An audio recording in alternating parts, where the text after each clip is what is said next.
Lembrando que hoje nós vamos chegar no assunto importantíssimo, porque até então a gente estava estudando primeiro funções vetoriais, depois funções de n variáveis, e aí finalmente hoje nós vamos chegar na parte de limites de funções de n variáveis. Então, como eu já tinha falado para vocês, daqui em diante, assim, o nosso objeto de estudo principal vão ser as funções de n variáveis. Em particular, vão ser as funções de duas variáveis, funções que dependem de x e de y ao mesmo tempo. E aí, para esse tipo de função, a gente vai estudar como é limite, como é a derivada e como é a integral, começando hoje com limite.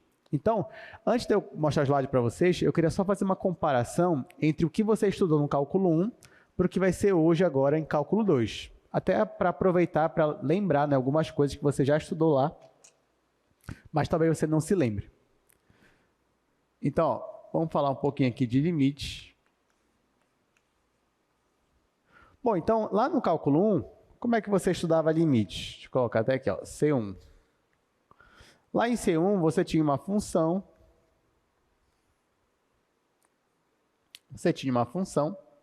E aí você queria estudar o limite em um ponto lá no seu domínio. Então, nesse caso aqui que eu estou representando, digamos que o meu domínio sejam todos os reais, tudo aqui, né?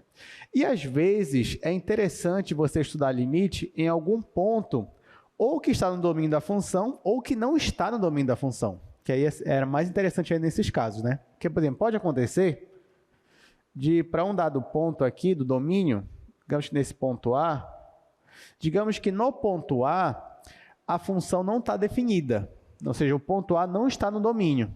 Então, normalmente, o que você enxergava graficamente era um buraco aqui no gráfico da sua função. Era algo mais ou menos assim. Então, você tem N situações em que isso aqui acontece, mas o que é interessante é que o fato de A não fazer parte do domínio da sua função não lhe impede de calcular o limite para aquele ponto. E lá em cálculo 1, o que você fazia? Você analisava não o domínio todo. O que você analisava era uma vizinhança do ponto A. O que significa vizinhança? Eu vou analisar pontos próximos de A. Então, por exemplo, ao invés de eu analisar o ponto A, eu vou analisar esse ponto bem aqui, ou esse ponto bem aqui, ou esse daqui, ou esse daqui. Enfim, eu analisava, na verdade, não o ponto A, mas os pontos que estão em volta de a vizinhança de A. Então, na verdade, você definia ali um intervalo. Tinha um intervalo bem aqui, e para esse intervalo eu analisava os pontos que estão ali ao redor de A. E analisando esses pontos próximos de A, eu observava o comportamento da imagem da minha função. Ou seja, o que está acontecendo aqui no gráfico da função? Será que quando eu me aproximo de A, aqui no gráfico eu consigo me aproximar de algum valor na imagem? É isso que você estudava. Então, nesse caso aqui, por exemplo, fica fácil perceber que aqui nesse caso, quando você se aproxima do ponto A, no gráfico da sua função, você se aproxima de um valor aqui, L. Então, quando você se aproxima de A, né, aqui, ó, pega pontos próximos de A, na imagem da função, o que você está fazendo é pegando pontos próximos de L. Ou seja, quanto mais você se aproxima desse ponto, mais você está se aproximando na imagem aqui desse ponto L. É assim que funcionava. Em cálculo 2, a ideia não vai mudar. A ideia é a mesma. Você vai ter um gráfico de uma função, você vai olhar lá para o domínio, você vai pegar um ponto que ou está no domínio ou não está, e aí você vai analisar pontos próximos dele, ou seja, de uma vizinhança. Só que em cálculo 2, a gente tem algumas coisas aqui que são mais interessantes, né? Por exemplo, aqui, como eu falei, eu vou considerar uma função de duas variáveis. Nós já vimos na aula passada que se você tem uma função de duas variáveis, seja f depende de x e y, o seu gráfico ele vai ser tridimensional. Tá? Então, por quê? Porque o seu domínio ele é bidimensional, a sua imagem é unidimensional. Então, o seu gráfico ele fica tridimensional. Então, por exemplo, digamos que o gráfico da minha função aqui é uma superfície, né? É uma superfície, sei lá, assim. Pronto. Tanto faz a superfície. E aqui eu tenho meus eixos. Eixo Z, eixo X, eixo Y. Aqui eu coloquei só um pedaço da superfície, mas bora dizer que a superfície ela se expande ali todo o meu espaço. Então, ó, por exemplo, aqui eu tenho o gráfico de uma função de duas variáveis. E agora eu vou analisar o que está acontecendo no gráfico da função quando aqui no domínio, né, onde é que está o domínio agora? O domínio não está mais na reta, o domínio está aqui no plano. Então eu vou analisar o que acontece quando eu me aproximo de um ponto aqui embaixo, bem aqui. Então, por exemplo, se eu pego um ponto A bem aqui, eu quero saber, quando eu me aproximo dele, o que acontece aqui no meu gráfico? Será que eu me aproximo de algum valor real? É isso que eu vou fazer. Só que agora, para eu pegar pontos próximos de A, eu não vou ter pontos apenas pela direita ou apenas pela esquerda, que nem era no cálculo 1. Porque para você se aproximar de A no cálculo 1, ou você pegava pontos à direita de A ou à esquerda. Aqui não. Aqui ó, você pode se aproximar de A de várias formas. Tem pontos próximos à direita, à esquerda, enfim. Em volta de A você tem vários pontos. Então, digamos que eu quero pegar uma vizinhança assim, ó, mais ou menos por aqui. Tá? Então, ó, eu vou considerar pontos próximos de A. Pontos que estão aqui ó, dentro desse disco, digamos assim. Quando eu analiso pontos que estão aqui próximos de A, será que o que acontece aqui na minha função? Porque se eu considero só um pedaço aqui, acontece alguma coisa aqui em cima, né? Digamos que aqui em cima, quando eu considero só essa parte aqui do plano XY, eu tenho algo, sei lá, assim. Né? E aí, mas eu quero ver o que acontece quando eu estou próximo do ponto de A. Então, digamos que próximo do ponto A, eu me aproximo de um valor aqui. Esse valor aqui, vamos dizer que é um valor L. Né? E lembrando, esse ponto aqui ele pode estar ou não no domínio da minha função. Se ele tiver, vai estar aqui preenchido. Se ele não tiver, vai estar um buraquinho aqui. Mas a ideia é a mesma do cálculo 1. Você está percebendo que não está mudando nada. Eu tenho aqui um gráfico de uma função, eu estou analisando aqui um ponto no domínio, e, na verdade, eu quero ver o que acontece quando eu chego próximo desse ponto, quando eu chego tão próximo quanto eu queira. Quando eu chego próximo desse ponto A, o que acontece aqui no gráfico? Eu estou me aproximando de algum valor aqui na minha imagem, nesse caso aqui, de algum valor L, é isso que eu estou observando. Então, a ideia é a mesma, do limite. Né? Ou seja, você pega lá o domínio da sua função, escolhe um ponto que está ou não no domínio, analisa pontos ali próximo e depois olha para a imagem, olha para o gráfico. E você vê se lá no gráfico você está se aproximando de algum valor na imagem. Se você tiver, é porque o limite existe e aquele limite está convergindo para esse valor aqui L. Então é basicamente isso. Né? Aqui o que muda de notação? Aqui no cálculo 1, você usava essa notação aqui, ó, limite de f de x quando x tende a A igual a L. Né? Aí você usava isso daqui. No cálculo 2, eu ainda até posso usar essa notação se eu quiser. Mas lembrando que o x agora ele vai ter duas coordenadas. Poderia colocar x1 ou x2. O A vai ter duas coordenadas, A1 e A2.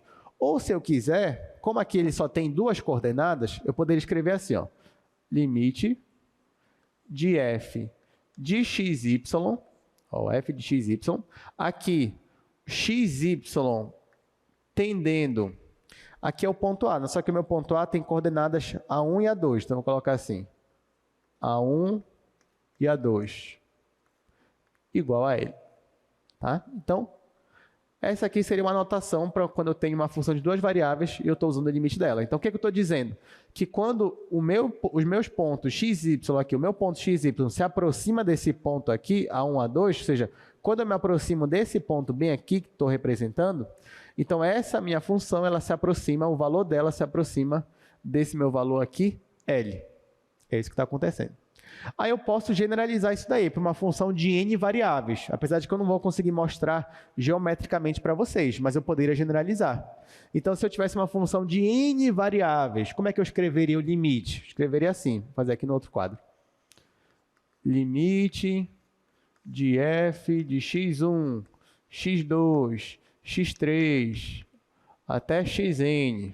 Isso quando? Quando o quê? Quando x1, x2, x3 até xn se aproximam, tendem a um ponto aqui, A1, A2, A3, até a N. Se esse limite existe, é porque isso aqui vai ser igual a um valor L. Só que você já percebeu que é muito cansativo, né? Se você tem um limite de uma função de N variáveis, é muito cansativo para mim ficar escrevendo isso daqui. x1, x2, principalmente essa parte aqui, né? x1, x2 convergindo para isso aqui. Não, então a gente não vai escrever assim. Por mais que uma função tenha N variáveis, a gente não vai escrever assim, vai escrever assim, ó. Escrever assim, limite de f de x, quando x tende a A, igual a L. A gente vai só escrever assim, quando quiser me referir a N variáveis. Aí você vai dizer, professor, mas isso aqui não é do cálculo 1? Não, porque agora você tem que colocar na sua mente que quando você vê esse x ou esse A, esse x, na verdade, ele tem N variáveis. Ele é x1, x2, até xn. E a mesma coisa o A. O A ele vai ter N variáveis. Então, ele vai ser A1, A2, até a N. Tá? Então, só uma observação.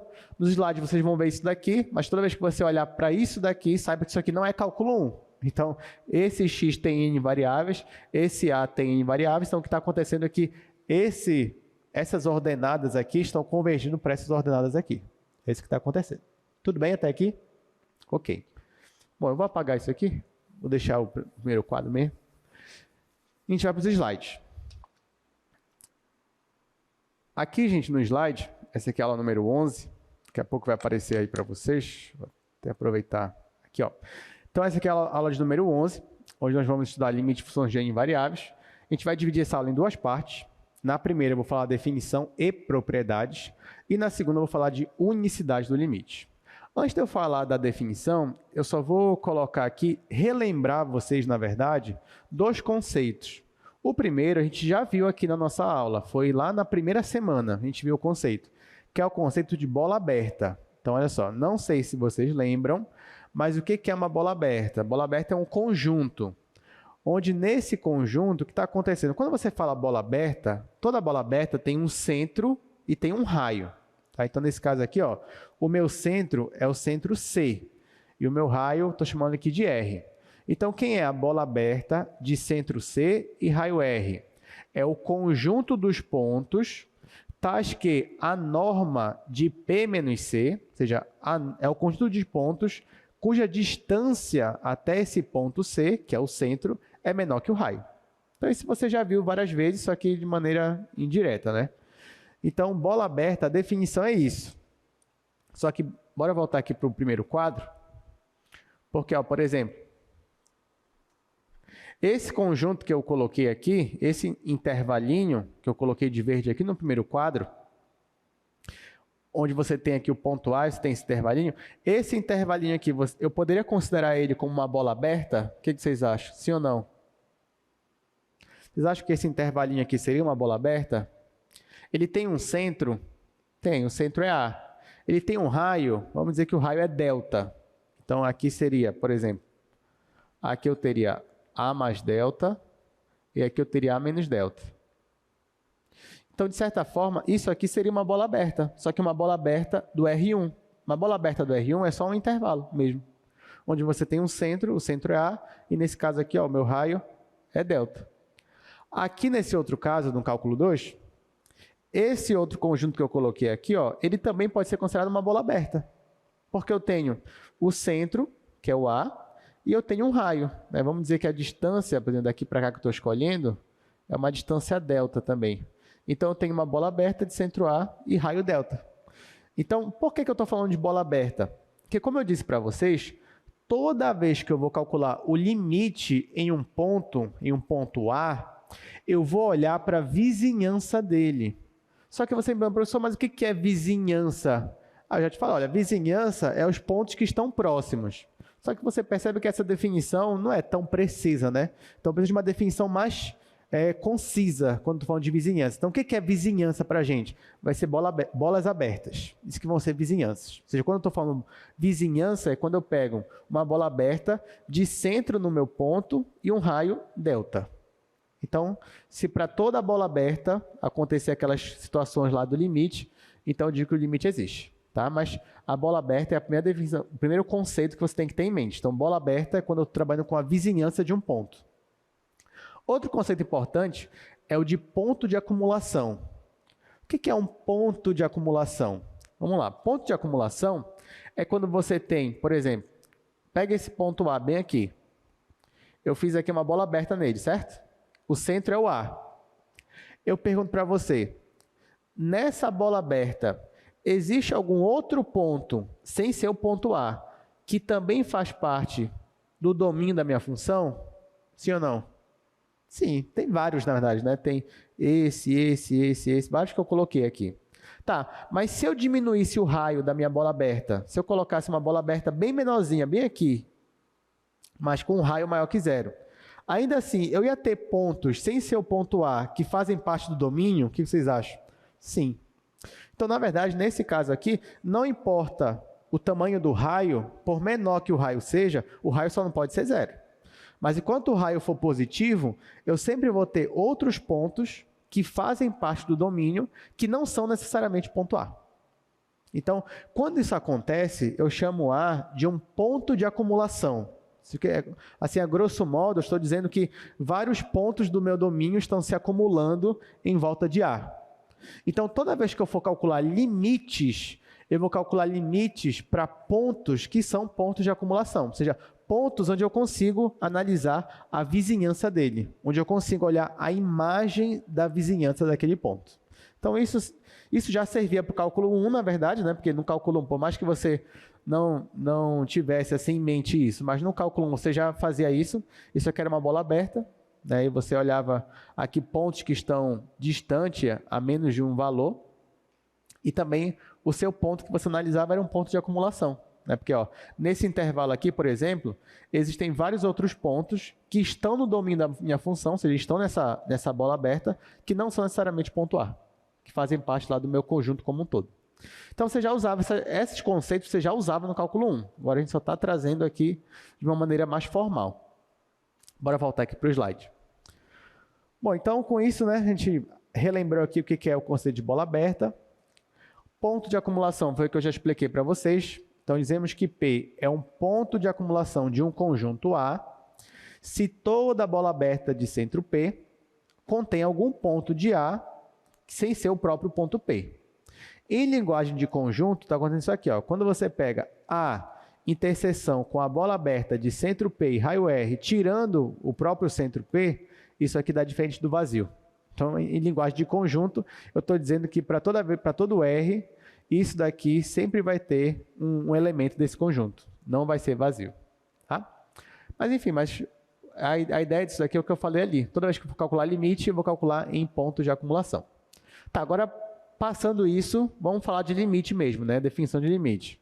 Então, seja um f, você tem aqui uma função, o domínio dela está no Rn, e você tem A é um ponto de acumulação do domínio de f. Então, você já sabe o que é um ponto de acumulação.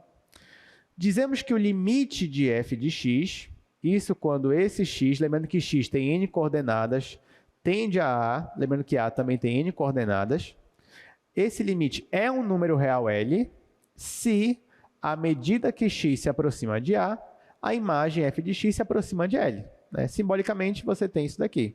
Então, dizer que isso aqui está acontecendo quer dizer que quando x se aproxima de A imagem f de x se aproxima de L. Então, até aqui tudo certo, né? Só que, se eu lhe desse só essa definição, você não ia gostar, você ia reclamar. Porque você ia falar para mim, professor, essa daqui não é a definição de limite. Não é. Eu quero a definição de limite, aquela que eu aguardo aí um tempão para ver, que é a definição que envolve épsilons e deltas, né? Então, cadê os épsilons e deltas? Não tem como falar de limite sem falar deles. Então, já que vocês pediram tanto, né, para mim agora, eu vou mostrar aqui para vocês outra definição, que é agora sim a definição formal de épsilons e deltas. Então, vamos lá. Então, digamos que você tem uma função f, você tem A é um ponto de acumulação. Bom, dizer que isso aqui é verdade quer dizer que, para todo épsilon maior que zero, existe um delta maior que zero, tal que a norma de x menos a, menor que delta e maior que zero, implica que o módulo de f de x menos L é menor que epsilon. Essa definição aqui está quase idêntica àquela definição do cálculo 1. O que muda? O que mudou aqui do cálculo 2, nessa definição? O que tem aí de diferente do cálculo 1? O que é, gente? O que é desses elementos aqui que não tinha lá no cálculo 1? Tinha epsilon no cálculo 1? Tinha delta? Tinha também, né? Tinha esse módulo aqui, menor que epsilon? Tinha, né? O que não tinha lá? Bom, o que não tinha? Na verdade, tinha, né? Mas, na verdade, aqui está um pouco diferente. É o quê? É essa norma aqui, ó. Antes eu tinha, lá era módulo de x menos a menor que delta. Agora é norma. Só que, na verdade, não mudou. Porque lá em cálculo 1, se você quer calcular a distância entre dois pontos, se você está na reta, você quer calcular a distância, o que é distância? Não é só o módulo? É só o módulo, né? A gente aprendeu isso aqui também na nossa aula, lá nas primeiras aulas. Agora, se o seu domínio não é mais uma reta, se o seu domínio agora é um plano, se o seu domínio é um espaço, faz sentido eu falar de distância entre dois pontos só com o módulo x menos a? Não. Como é que a gente calcula a distância quando eu estou no R2, no R3, no R4? Eu falo de norma. Mas a ideia sempre foi a mesma. A ideia sempre foi a mesma. Voltando aqui para o slide, ó. Sempre a ideia era isso aqui.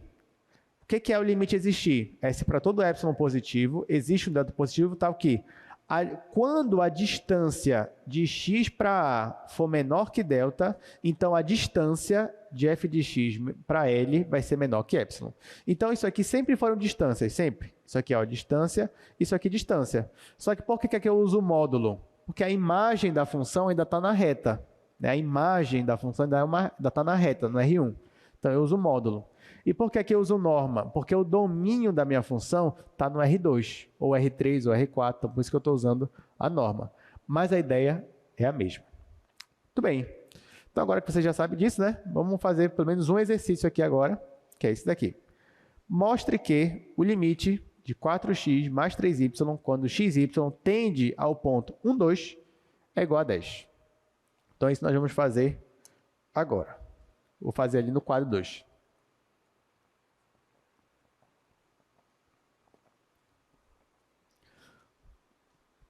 Bom, então aqui vai começar a nossa diversão de hoje, né? Hoje nós vamos calcular vários limites. Então, já diga aí, já se prepare, né? Por vários limites que a gente vai calcular aqui. Começando com esse. Limite de 4x mais 3y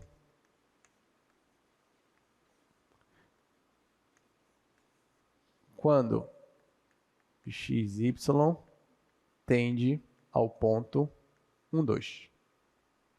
Tá, olha só. No exercício 1, a gente vai mostrar que isso aqui acontece. Digamos que hoje fosse a sua prova. E aí, digamos que por algum motivo você não assistiu às nossas aulas. Não assistiu. Nem a de hoje, nem a de quarta-feira. E aí, na sua prova, caiu isso daqui. Ou melhor, só caiu isso daqui, ó. Calcule esse limite. O que você faria? Sua prova é hoje. E aí você não viu o limite ainda, mas você tem que escrever alguma coisa na prova. Tem que chutar alguma coisa aqui. E aí, o que você faria aqui, intuitivamente falando? Você que já trabalhou com limite em cálculo 1. Como é que você faria uma questão dessa? Muito bem. Você substituiria, né? Provavelmente, mesmo que você nunca tivesse tido essa nossa aula de hoje, o que você ia fazer? Ia substituir. No lugar do x, você coloca aqui 1 ou 2? 1, né? E no lugar do y, 1 ou 2? 2. Quando você jogasse no lugar do x o 1, ia ficar 4 vezes 1. No lugar do y, 2, ia ficar 3 vezes 2. 4 mais 6 ia dar 10. Muito bem. Você acertaria a questão. Não estaria errado. Mas, né, nós ainda não chegamos nessa fase de só substituir os pontos. Porque, na verdade, você só substitui os pontos de forma direta quando você sabe que a sua função é contínua. Se a sua função é contínua e aquele ponto faz parte do domínio, então você pode simplesmente substituir o ponto. Aqui, a gente nem falou de continuidade ainda, e nem vamos falar hoje de continuidade. Continuidade a gente só vai ver quarta-feira, funções contínuas. Então, hoje a gente não vai simplesmente substituir. Pelo menos não ainda. Então, agora, a gente tem que mostrar isso daqui, mostrar que isso aqui é verdade, usando só o que a gente sabe até aqui.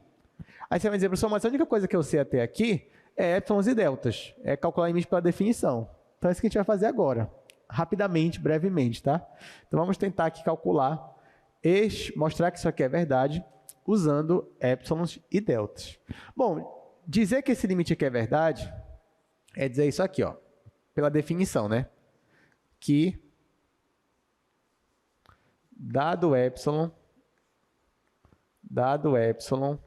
positivo, existe um delta positivo, tal que. Aí, pela definição, o que acontecer é isso daqui, ó, a norma de x menos a, só que aqui o x tem duas coordenadas, é x e y, né? Então, a norma de x e y menos, que é o nosso ponto? Nosso ponto é 1, 2. Então, quando a norma de x e y menos o ponto 1, 2 for menor que delta e maior que zero, lembrando que eu estou exigindo que seja maior que zero, significa que eu não quero que esse ponto seja igual a esse. Então, é a mesma coisa do cálculo 1. Eu vou tender a esse ponto, mas eu nunca vou chegar nele. Eu vou sempre me aproximar dele, mas não vou chegar naquele ponto, tá? Por isso que eu tenho aqui maior que zero. Tá, então eu tenho que provar que isso daqui implica nisso daqui, ó, que o módulo de f de x, y menos L é menor que epsilon. Tá, só que quem é o nosso L, né? L é o valor do limite. Aqui ele está afirmando que é 10. Então, eu vou colocar 10 aqui. Então, aqui eu vou colocar 10.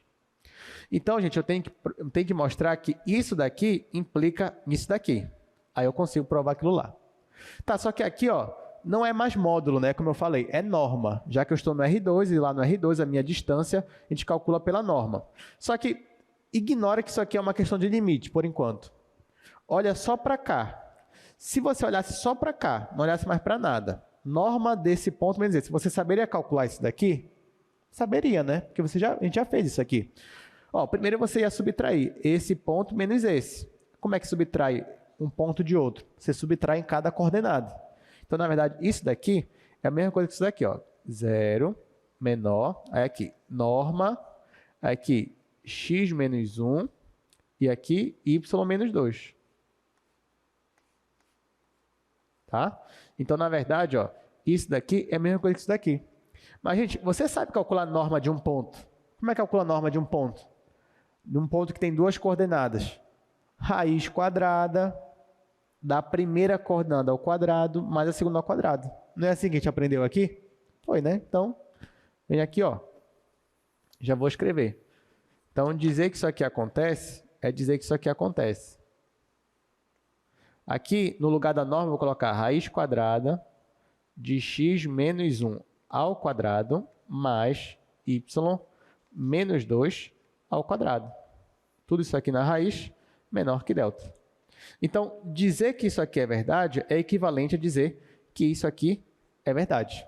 Então, o que eu vou mostrar é que essa inequação aqui, ó, que envolve essa raiz quadrada, implica nessa outra inequação aqui. É isso que eu vou fazer. Como é que eu vou fazer isso? Bom, vamos lá. Bom, primeiro, note o seguinte. Note que... Olha, vocês concordam comigo que módulo de x menos 1 é igual a raiz quadrada de x menos 1 ao quadrado? Sim ou não? Sim, né? Porque pelo módulo é isso aqui. Vocês concordam comigo, então, que essa raiz quadrada vai ser menor ou igual que essa outra raiz aqui, ó, onde nessa outra raiz eu vou conservar o x menos 1 ao quadrado, só que eu vou somar com outro valor não negativo, no caso esse valor vai ser y menos 2 ao quadrado. Concorda comigo aqui? Ó, porque o que eu fiz foi, eu só somei aqui dentro da raiz um valor que nunca vai ser negativo. Então, estou somando. Então, eu estou aumentando, ou no mínimo, eu estou deixando a mesma coisa, se isso aqui for zero. Né? Então, essa equação é verdadeira. A mesma coisa vale para y menos 2, ó, em módulo.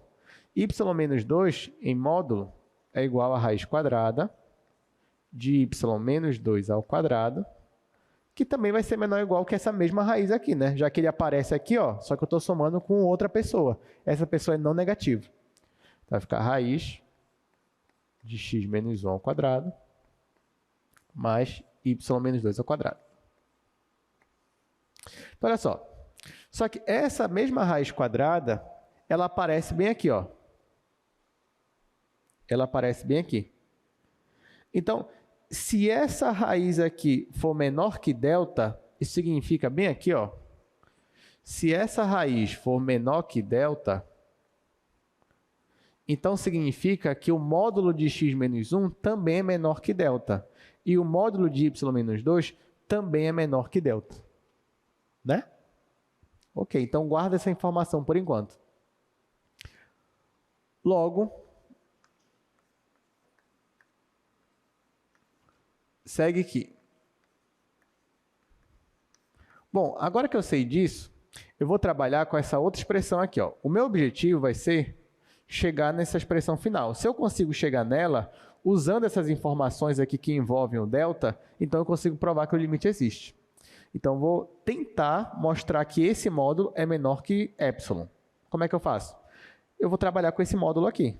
Então, é o que eu vou fazer lá. O módulo é f de xy menos 10. Aí eu vou desenvolver esse módulo. Só que quem é o f de xy? É a minha função. E nesse caso, quem é a minha função? É essa daqui, ó.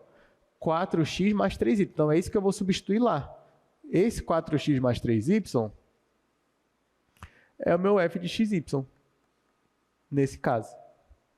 Então, eu vou substituir. Então, aqui vai ficar 4x mais 3y menos 10. Vou arrumar isso daqui. Então, isso aqui eu vou escrever assim, ó. Isso aqui vai ficar igual a... Vê se vocês concordam comigo. 4x menos 4 mais 3y menos 6. Perceberam o que eu fiz aqui? Então, só peguei o 10, ó, e dividi em 2. Coloquei ele aqui, menos 4, menos 6. Que aí eu voltaria menos 10. Agora, ó, perceba que eu tenho isso daqui, tenho esse par, digamos assim, e eu tenho esse outro par. Então, aqui é como se eu estivesse somando esse mais esse. E está dentro de um módulo. Então, existe uma propriedade de módulo que é a seguinte, que eu tenho isso aqui, por exemplo, módulo de A mais B sempre vai ser menor ou igual que o módulo de A mais o módulo de B. Concorda? Isso aqui sempre é verdade. Né? Então, eu vou aplicar essa propriedade aqui. Então, isso aqui vai ficar menor ou igual que o módulo de 4x menos 4 mais o módulo de 3y menos 6. Agora eu vou colocar aqui o 4 em evidência, aqui eu vou colocar o 3 em evidência. Então, estou descobrindo, ó, que até agora eu estou aqui, né? Aí eu estou descobrindo que isso aqui é menor ou igual. Aí, colocando o 4 em evidência, vai ficar 4 vezes x menos 1.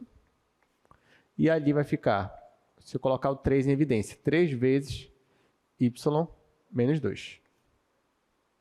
Até aqui tudo bem? Aí, eu já sei que x menos 1 é menor que delta, que eu mostrei ali. E y menos 2 também é menor que delta. Então, vou até escrever aqui, ó. Eu já sei que isso daqui é menor que delta. E já sei que isso aqui também é menor que delta. Então, na verdade, aplicando isso, ó, isso aqui vai ficar menor que 4 vezes delta mais 3 vezes delta. Então, eu acabei de mostrar que esse módulo aqui, ele é menor que 4 mais 3, 7 delta. E agora, para encerrar, eu não queria que aparecesse delta, eu queria que aparecesse epsilon. Mas é só eu escolher delta como sendo epsilon sobre 7. Se eu escolho delta como sendo epsilon sobre 7, quando eu jogo aqui epsilon sobre 7, aqui vai ficar só epsilon. Então, eu acabei de provar que f de xy menos 10 é menor que epsilon, que era o que nós queríamos provar, e com isso nós finalizamos a nossa demonstração. Lembrando que o epsilon ele é o primeiro que, lá na definição de limite mesmo, na definição de limite, primeiro você dá o epsilon, né? Lembra? Dado o epsilon positivo, existe um delta positivo, então o primeiro que é escolhido é o epsilon, e o segundo é o delta. Então, aqui, digamos, eu não roubei, não, porque o delta, ele sempre é escolhido depois. Então, escolhido o epsilon, basta eu tomar o delta como sendo sempre epsilon sobre 7. Acabou. Tá, professor? Por que o senhor pôde manipular o delta e no final, só no final dizer qual é o valor dele? Não, porque o delta, ele é o último a ser escolhido mesmo. Primeiro alguém escolhe o valor de epsilon, né, para um epsilon qualquer, e depois o seu objetivo é achar um delta que depende de epsilon, ou não depende do caso, de modo que essa desigualdade sempre aconteça. E eu achei o delta como sendo epsilon sobre 7. E aí consegui obter meu resultado. Então, provamos, né? Então, você já sabe, na sua prova, chegar aqui, ó, prove isso aqui usando a definição de limite. Aí você pega lá epsilon delta e já sabe como é que faz. Né? Aí, funções trigonométricas, funções exponenciais, né? Vai ser bem fácil assim. Mas claro que não vai cair questão assim na prova, né? Quem dera, né? Mas a gente não chegou. Isso não é nosso objetivo aqui, né? No Newton, né? Nosso objetivo é outro. Mas vamos lá, gente. Então, agora que você pelo menos já percebeu mais ou menos a dificuldade que é calcular limites pela definição, você percebe então que a gente precisa de alguns resultados que vão nos ajudar a calcular limite. Né? De modo que a gente não precisa sempre ter que achar um delta positivo, dado qualquer epsilon positivo, que sempre vai funcionar. Não. A gente não quer resolver assim. Então, o que eu vou mostrar agora são propriedades. Agora, uma observação. Como é que eu sei que essas propriedades que eu vou mostrar para vocês é verdade? Claro que por trás delas existem demonstrações que envolvem epsilons e deltas. Tá? Então, por isso que não dá para ignorar completamente epsilons e deltas. Então, por trás delas existem demonstrações. Mas que nós não vamos fazer. Acho que a única demonstração que eu vou comentar com vocês hoje é uma já no final da aula. Que eu só vou comentar, não vou nem falar. Não vou nem fazer a demonstração. Então, o que eu vou mostrar agora para vocês, já sabe de onde vem, epsilons e deltas, e a gente vai enunciar e depois usar. Então, vamos voltar aqui para o slide e vamos ver que propriedades nos ajudam a calcular limites de funções. Então, daqui a pouco vai aparecer para vocês, ó, primeira propriedade. Se a sua função é uma função constante, então o limite da função constante é igual à própria constante. Que nada de novo, né? Limite da constante é igual à própria constante. Segunda propriedade. Se a sua função tem n variáveis, mas a saída dela é só uma das variáveis, no caso aqui eu estou chamando de xi, então na hora que você for calcular esse limite é igual a calcular o limite lá do cálculo 1. Ou seja, você olha só para a variável que está ali presente e aplica o limite. Só não entendi. Calma que eu já vou mostrar um exemplo para vocês dessa propriedade aqui. Mas ela é intuitiva, na verdade. Deixa eu ir aqui para o quadro.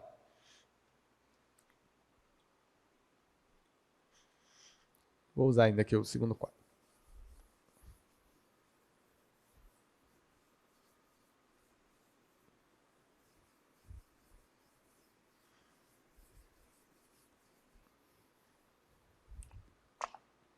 Ó, ele está dizendo aí que se você tem uma função de n variáveis, não precisa chegar em n variáveis, vou colocar só 3 variáveis.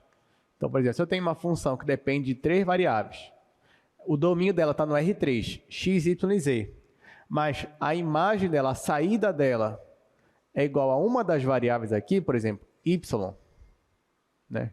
Ou seja, não importa o número que você colocar aqui, o ponto que você colocar, a saída dela sempre vai te dar o y.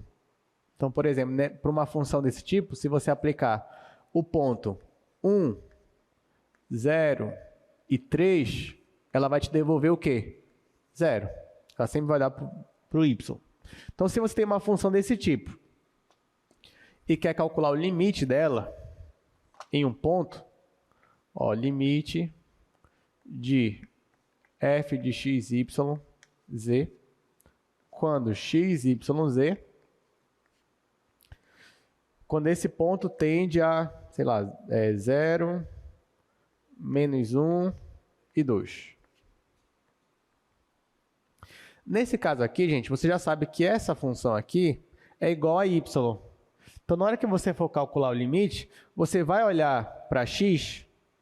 Não. Você vai olhar para z? Não. Ah, o x está convergindo para zero, mas isso vai nos interessar nessa função? Não. O z está convergindo para 2, mas isso vai nos interessar nessa função aqui? Não. Só vai nos interessar o y. Então, calcular esse limite é a mesma coisa que calcular o limite de y quando o y converge para menos 1. Quando o y converge para menos 1. E aí, nesse caso, né, isso aqui vai dar igual ao próprio menos 1. Então, é isso que a propriedade está dizendo para a gente. Se você tem uma função cujo valor de saída é uma das variáveis, então, na hora que você for calcular o limite, você só olha para a convergência daquela variável. E aí, calcula o limite como você já está acostumado, lá do cálculo 1 mesmo. Outras propriedades aqui, que também já são esperadas por vocês. Propriedade 3. O limite de uma constante vezes uma função é igual a constante vezes o limite da função. Então, se você tiver uma constante aqui, você pode tirar ela aqui do limite, passar lá para frente. Quarta, o limite da soma é igual à soma dos limites. Outra coisa também que já era comum, né? Outra, limite do produto é igual ao produto dos limites. A mesma coisa para divisão. Então, o quociente do limite do quociente é igual ao quociente dos limites. Claro que nesse caso aqui, só serve se o limite de baixo do denominador não for zero. Porque se for zero, já vai ser outra coisa que você vai ter que fazer. Propriedade 7. Limite da função composta. Então, ó, se você quer calcular, você tem uma função g, o limite para ela existe, e você tem uma outra função f. Então, quem seria o limite de f bola g? F composta com g. Nesse caso, se o limite daqui de dentro existe, ó, se esse limite aqui existe, e para esse valor aqui, L, a minha função ela é contínua nele, a minha função f, então você pode fazer isso daqui. Então, calcular esse limite de uma composta equivale a você calcular a função aplicada no limite aqui do argumento. Então, grosso modo, é como se você estivesse passando o limite aqui para dentro, né? Isso que a gente está fazendo aqui, a grosso modo. Claro que você só pode fazer isso se as condições aqui forem satisfeitas. Pois bem, próxima propriedade. Teorema do confronto, que é uma coisa que vocês também usavam lá no cálculo 1. Teorema do confronto ou teorema do sanduíche, também como ele é conhecido. Pois bem, então se você tem três funções, f, g e h, e dentro de uma vizinhança, ó, a bola aberta aqui, dentro de uma vizinhança, isso aqui sempre acontece, ou seja, g de x é aquela função ali intermediária que sempre é maior ou igual que f, menor ou igual que h, sempre está entre as duas funções. Só que o limite da f e o limite da h, quando x tende a a, são iguais, ó, é igual a L, então ó, o limite da esquerda aqui é igual, o limite da direita também é igual. Então, o limite do meio aqui existe e também vai ser igual a L. Então, aquele mesmo teorema que vocês já estão acostumados. Agora, eu só queria chamar a atenção de vocês para a última propriedade, que, na verdade, é uma consequência aqui do teorema do confronto, que é essa daqui. Se o limite de uma função f de x, quando x tende a a, é igual a zero, e uma função g é limitada, então, se você pega e multiplica f vezes g e calcula esse limite aqui vai dar zero, tá? Cuidado. Então, preste muita atenção nessa propriedade. Essa daqui, de todas, é a principal de hoje. Pode colocar aí, propriedade importante, propriedade para não esquecer. Tá? Então, o que ela me diz? Olha só. Que se eu tenho duas funções aqui, ó, o produto de duas funções, uma delas é limitada, nesse caso a função g, e a outra, o limite vai para zero. Então, o produto delas, o limite também vai para zero. Tá? É isso que está dizendo. Note que o limite da g sozinha nem precisa existir, basta que g seja limitada. Então, basta para você que uma função seja limitada e a outra o limite vá para zero, que aí o produto disso também vai para zero. Então, essa propriedade aqui nós vamos usar ainda na aula de hoje, pelo menos umas 2 vezes. Então, nunca esqueça essa propriedade, ela é uma das chaves para a gente calcular limites de funções de n variáveis. Tá? Todo mundo já anotou? Já decorou? Tudo bem. Então, agora, com essas propriedades em mãos, a gente vai resolver alguns exercícios. Começando com esse daqui. Calcule os limites abaixo. Então, aí eu tenho A, B e C. A gente vai começar fazendo, acho que eu vou fazer aqui no quadro 2 ainda, vou apagar ali.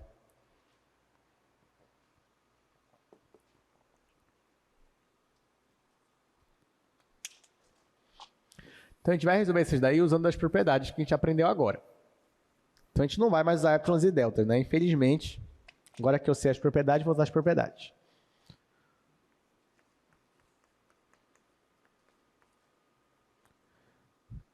Letra A primeiro, eu tenho limite de 2x mais 5y, isso quando x e y tende ao ponto 3, 2. Pronto, vamos fazer isso daqui. Bom, eu não preciso mais usar epsilons e deltas. Se você quiser usar, pode usar. Eu ficaria feliz de ver alguém usando. Mas aqui a gente vai usar as propriedades. Então, primeira propriedade. Aqui eu tenho uma soma. Então, eu já sei que o limite da soma é a soma dos limites. Então, você parece aqui em dois limites. Então, isso aqui vai ficar igual. Professor, eu não posso só substituir? Não. A gente ainda não falou de função contínua para você só substituir. Então, é usando propriedade mesmo.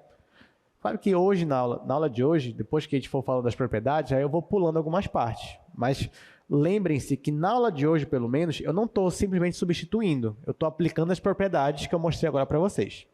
Então, aqui vai ficar limite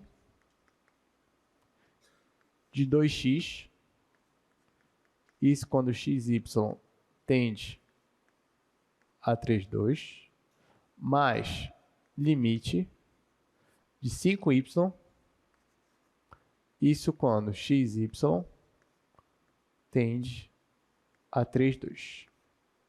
Tá, agora vamos olhar individualmente. Individualmente aqui eu tenho uma constante vezes x.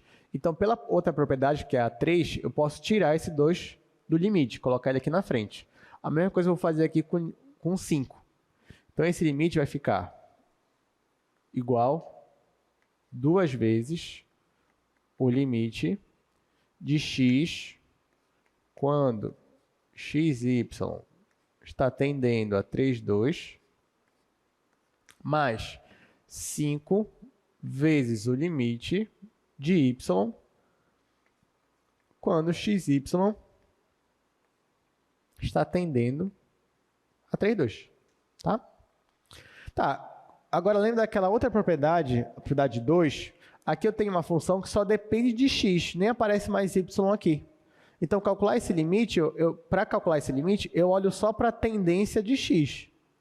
Aqui é a mesma coisa, eu tenho uma função que só depende de y. Então, para calcular esse limite, eu olho apenas para a tendência de y.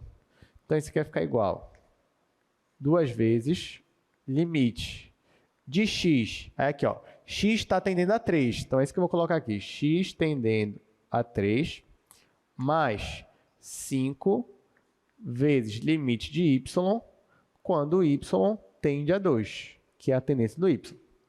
E agora é só substituir. Aqui sim, né? Limite de x quando x tende a 3 é 3. Limite de y quando y tende a 2 é 2.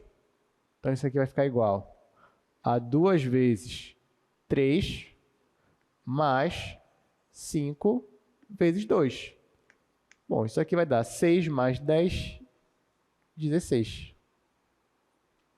E com isso finalizamos a questão. Claro que essa questão não é difícil, mas eu queria que você pelo menos observasse as propriedades que a gente foi usando aí ao longo da questão. Acho que a gente usou aqui uma propriedade, aqui duas propriedades e aqui 3 propriedades. A gente precisou delas para calcular aqui os limites. Vamos para o item B agora.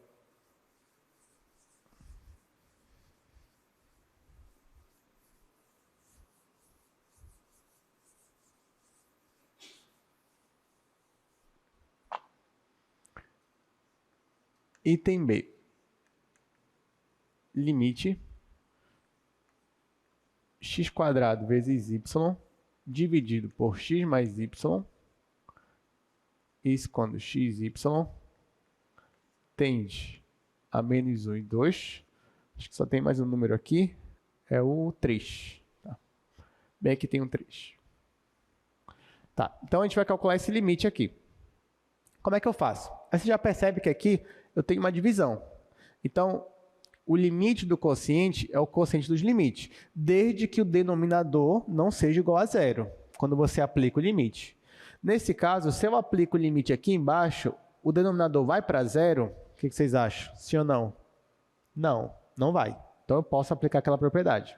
Então, isso aqui vai ficar igual ao limite. Vai ficar o limite do de cima sobre o limite do de baixo. Aí, quando eu for fazer aqui em cima, ó, não tem essa constante, eu já vou tirar do limite.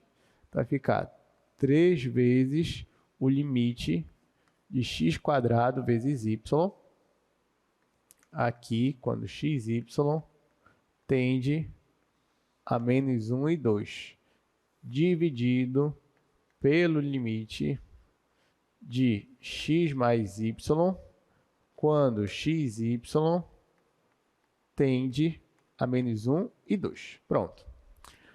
Aí agora sim, eu posso calcular isso separadamente. Aqui embaixo, ó, a gente fez ainda agora. Eu tenho o limite da soma. É a soma dos limites. Então, já vou fazer aqui direto. Quando eu faço a soma dos limites, aqui vai ficar o limite de x, quando x tende a menos 1, isso vai dar menos 1. E aqui vai ficar o limite de y, quando y tende a 2, que vai dar 2. Então, aqui vai ficar menos 1 mais 2, aqui embaixo. Então, esse aqui vai ficar igual. Aqui embaixo vai ficar menos 1 mais 2.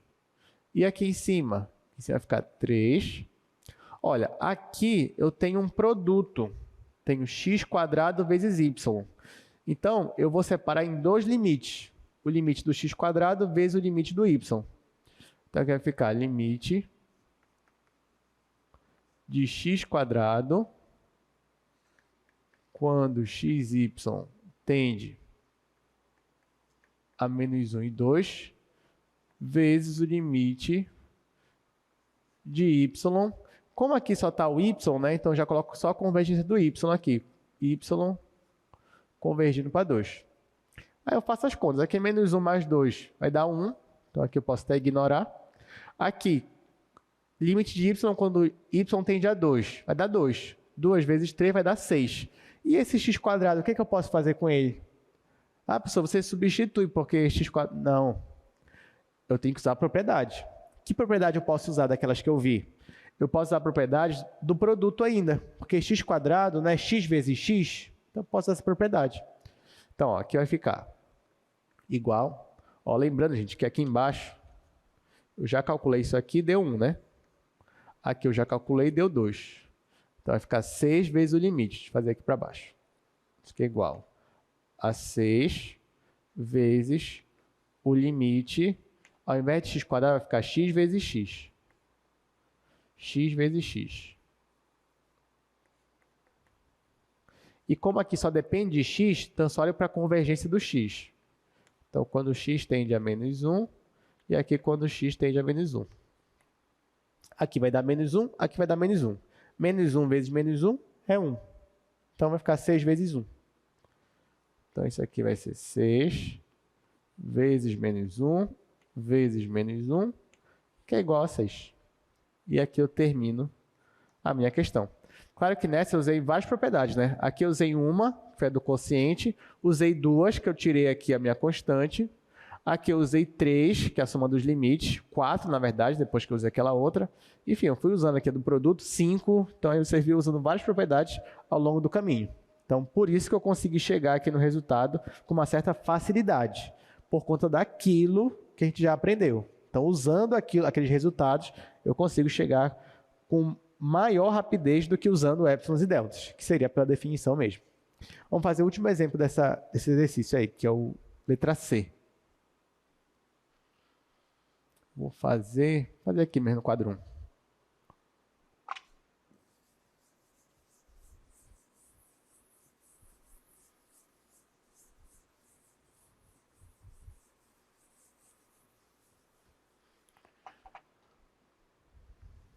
O último dessa parte aí, limite do cosseno de 2x mais y ao quadrado quando xy converge para π e 0. Vamos fazer isso daqui. Você fala, professor, e agora? Que tem até uma função trigonométrica aqui, eu não faço ideia como é que trabalha a função trigonométrica. O jeito vai ser usar epsilons e deltas. Pode usar também. Mas a gente vai fazer de outra forma. A gente vai olhar isso aqui como se fosse uma função composta. Né? Por exemplo, ó, vamos definir essa função aqui. Ó.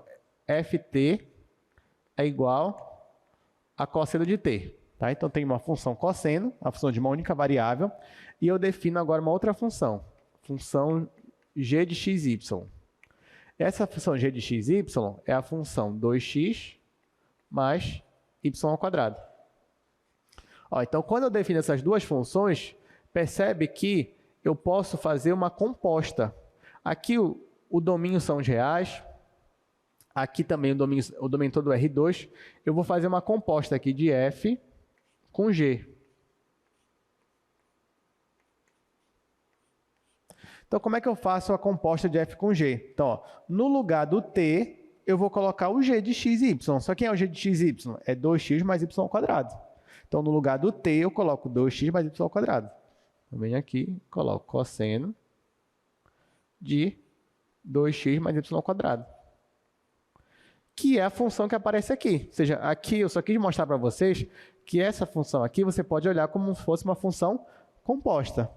Tá, e o que diz aquela propriedade da função composta? Ela diz o seguinte: essa função que aparece aqui dentro do argumento, que nesse caso eu chamei de g de xy, se você fosse calcular o limite só para essa função, você ia conseguir calcular, usando aquelas propriedades que a gente viu ainda agora? Você ia conseguir calcular o limite só para essa função aqui, esse limite aqui, sim ou não? Sim, você ia conseguir.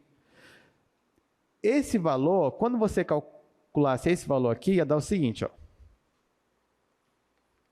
Se você fosse calcular o limite só para a função g, esse mesmo limite aí, quando x e y tende a π e 0. Então, isso aqui seria limite. Quem é a função g? É o que está dentro do argumento, que é 2x mais y ao quadrado.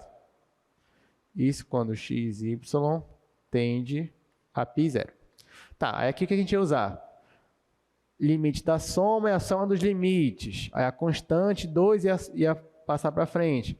Y ao quadrado vai ficar y vezes y. De novo, produto do limite. Mesma coisa. No final, ia ficar 2 vezes x, só que x é π. Vai ficar 2π. Ia ficar 2π. E aqui ia ficar limite de y vezes y. Só que y é 0. Então ia ficar 0. Então ia ficar 2π mais 0 ia dar 2π. Então, quando eu calculo o limite só para a função g, o limite existe igual a 2π. Aí eu te pergunto, a minha função f, que é a função cosseno, ela é contínua em 2π? Sim ou não? Sim, porque ó, a minha função f é uma função de uma única variável. Então faz sentido eu te perguntar se ela é contínua, já que você sabe o que é continuidade para uma função de uma única variável. Então, nesse caso, sim. Ela não só é contínua em 2π, mas ela é contínua em todos os reais. Então, eu posso usar aquela minha propriedade, que diz que, nesse caso aqui, ó, esse limite é igual a cosseno do limite do que está aí dentro. Quando xy tende a π0. Né? Então, eu posso simplesmente calcular, ao invés de calcular o limite logo do cosseno, não, eu calculo o limite só do argumento do cosseno. E depois só substituo aqui, né? Então, já até calculei esse limite, deu 2π. Então, isso aqui vai me dar cosseno de 2π, que é igual a quanto? 1. Então, aqui é 1. Então, com isso, eu encerro aqui essa questão. Gente, estão gostando de limite? Era o que vocês esperavam? Tá fácil? Tá, né?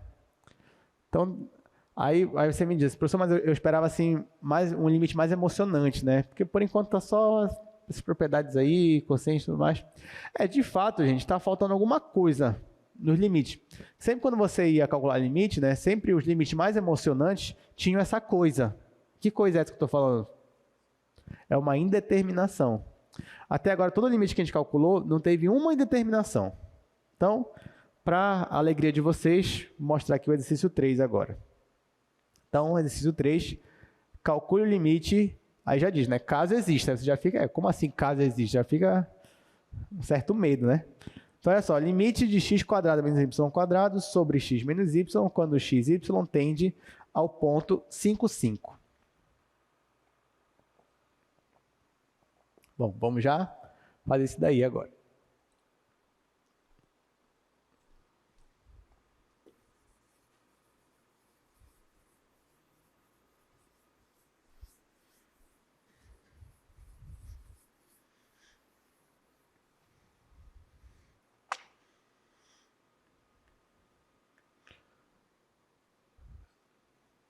Letra A, limite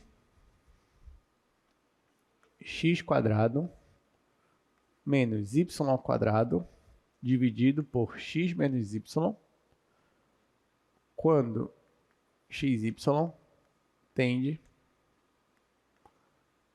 a 5, 5. Pois bem, vamos lá. Vamos calcular este limite aqui. Bom, você já percebe que aqui eu tenho um quociente, né? Então, se você fosse tentar aplicar aquela propriedade, que é o limite do quociente ou o quociente dos limites, já não ia dar certo, porque lá tem uma exigência. O denominador não pode ser zero quando você aplica o limite. E nesse caso ele seria, né? Se você aplica esse limite aqui embaixo, vai dar zero. Só que não só aqui embaixo, mas aqui em cima também vai dar zero. Então aqui eu tenho uma indeterminação. Porque na verdade, gente, esse ponto aqui, 5, 5, ele faz parte do domínio dessa função aqui? Sim ou não? Não faz parte. Quem é o domínio dessa função aqui, ó? Quem é o domínio? Aliás, bom exercício, né? Digamos que na prova caísse essa questão aqui, ó. A primeira coisa que eu perguntasse para vocês é: calcule o domínio dessa função. Como é que você faria? A gente já estudou isso aqui também, aula passada. Como é que você verifica o domínio de uma função de duas variáveis? Você olha para ver se tem alguma restrição. O que seriam restrições? Uma raiz de índice par, um log ou uma fração. Na fração, o denominador não pode ser o quê? Não pode ser zero. Então, a única restrição aqui é que x menos y tem que ser diferente de zero. Ou seja, o y tem que ser diferente de x. Então, o domínio da função é todos os pontos do R2, tal que y é diferente de x. Como seria esse domínio geometricamente? Você faria aqui o plano cartesiano.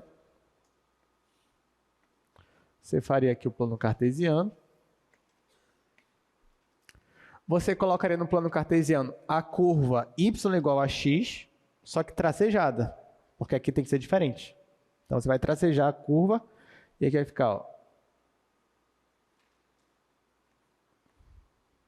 Tá? Então, você tem a curva y igual a x, ela não está contínua aqui, ela está tracejada porque ela não faz parte do domínio. E quem é seu domínio são todos os outros pontos.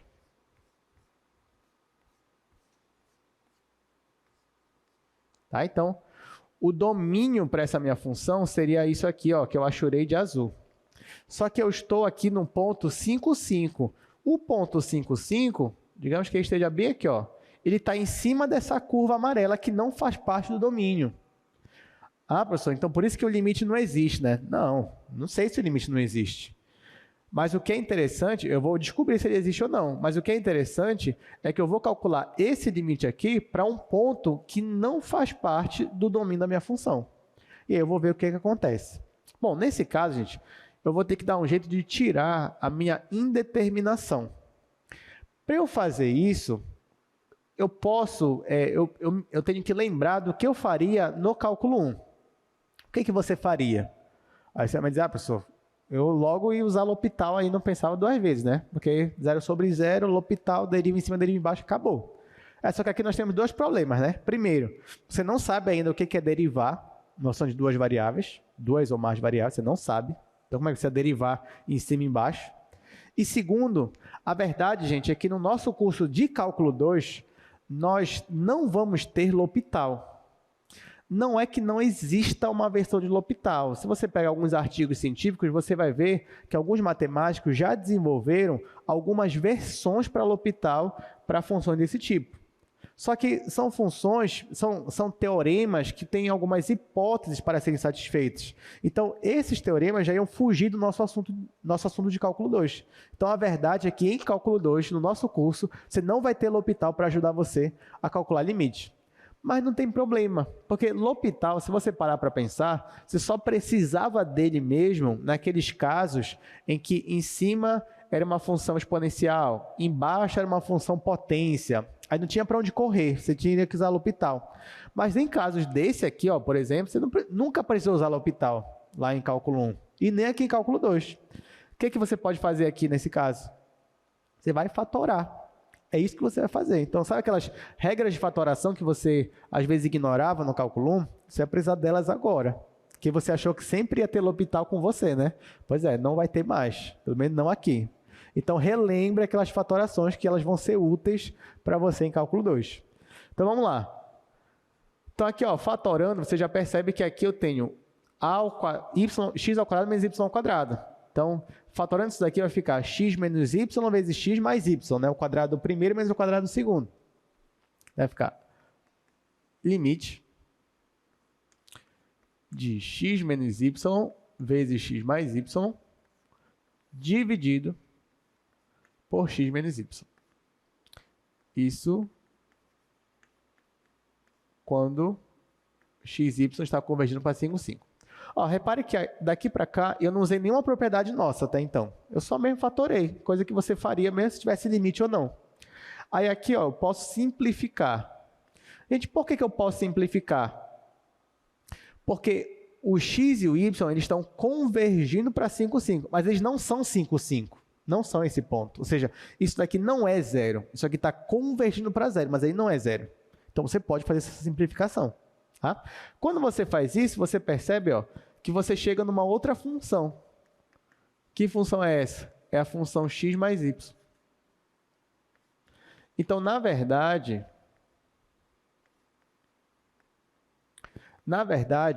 para todo y diferente de x, ou seja, toda vez que você não está nessa reta aqui, essa função aqui, ela é igual a essa função aqui. Elas se comportam de forma igual para todo ponto no domínio daquela função. Então, existe uma propriedade lá no cálculo 1, que quando isso aqui acontece, calcular o limite dessa equivale a calcular o limite dessa. Então, ao invés de eu trabalhar com esse daqui, eu vou trabalhar com isso daqui. Então, por isso que quando eu calculo o limite para cá, eu estou calculando para lá. Aqui ficou muito mais fácil, né? Porque eu tenho limite da soma dos limites. Aqui x igual a 5, y igual a 5, então aqui vai ficar 5 mais 5. Então, esse limite aqui vai ser igual a 5 mais 5, que é igual a 10. Então, ó, acabamos de calcular nosso primeiro limite, que tinha uma determinação. E nós conseguimos ali, se livrar dela, né? O segundo exemplo também vai ter uma determinação. Vou mostrar aqui para vocês nos slides. E a gente vai fazer aqui no terceiro quadro.